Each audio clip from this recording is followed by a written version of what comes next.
Ngiyasibona mina sikhulumba siyasebenza. Hayi siyadvonsa impela. Inkinga itawucala la nasekufune interview ekuseni. Interview yakho inga-9, 10. Uyabona? Ngila utawubona khona. Bayifunzile le CV yakho la labahleli lemadeskini. Iyasho ukuthi my hometown is Inhlangano. Iyaspecify ukuthi mina ngibuya kaMazombizo.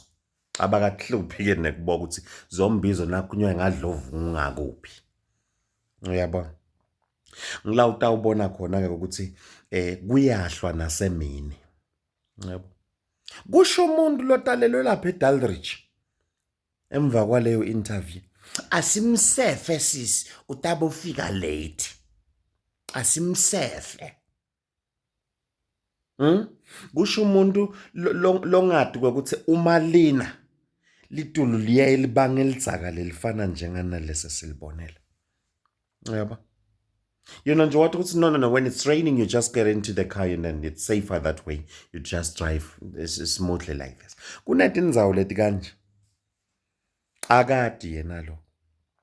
Asimsefe sisi. Na privileges. Awuhlala hlukile nje.